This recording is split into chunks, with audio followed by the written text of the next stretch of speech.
Saya ingin sharingnya, bagaimana sih seharusnya kita mentolerir rasa gak enakan itu dan kapan seharusnya rasa gak enakan itu kita abaikan. Jadi ukurannya begini ya teman-teman. Ketika rasa gak enakan itu masih tidak mengganggu hak dan kewajiban kita, ya silakan. Misalkan gini, teman-teman punya uang 200.000. Kemudian teman-teman ditodong oleh temannya untuk menjajanin dia 5 sampai 10 ribu. Sedangkan uang 200.000 itu adalah uang dingin. Ya meskipun teman-teman gak niat buat ngejajanin dia, tapi karena gak enakan ya udah 10 ribu itu melayang.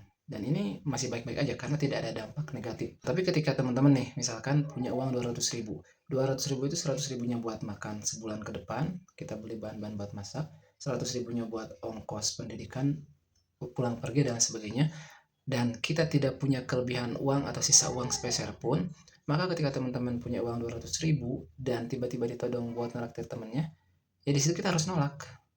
Enak ataupun enggak rasanya harus nolak. Karena apa? Karena ketika kita mengikuti rasa gak enakan itu dan mengikuti maunya teman yang ingin dijajani tadi, maka yang terjadi adalah setelah itu kita akan dibebankan dengan uang yang kurang untuk menanggung resiko ke depan. Dan karena uang kita kurang, akhirnya apa? Akhirnya kita harus mencari pinjaman atau mencari uang untuk menutupi kekurangan tadi. Entah itu dengan pinjaman lah, nyuri dan sebagainya. Atau contoh yang mungkin lebih kompleks, sedikit lebih kompleks ketika kita berkeluarga. Misalkan atasan kita ngajak kita buat nonton bareng pertandingan sepak bola di TV, yang misalkan Persib dan lain sebagainya. Di jam itu kita tuh harus pulang karena kita harus menidurkan anak, istri sudah kecapean dan lain sebagainya.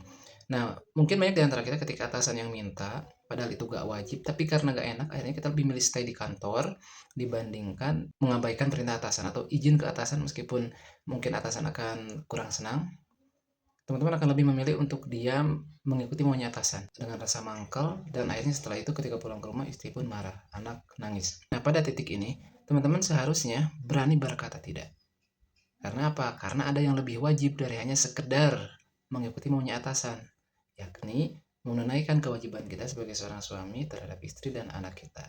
Ketika teman-teman lebih mengikuti maunya atasan yang tidak wajib sama sekali dan mengabaikan kewajiban kita terhadap istri dan anak, maka di situ rasa gak enakan itu adalah rasa yang jahat.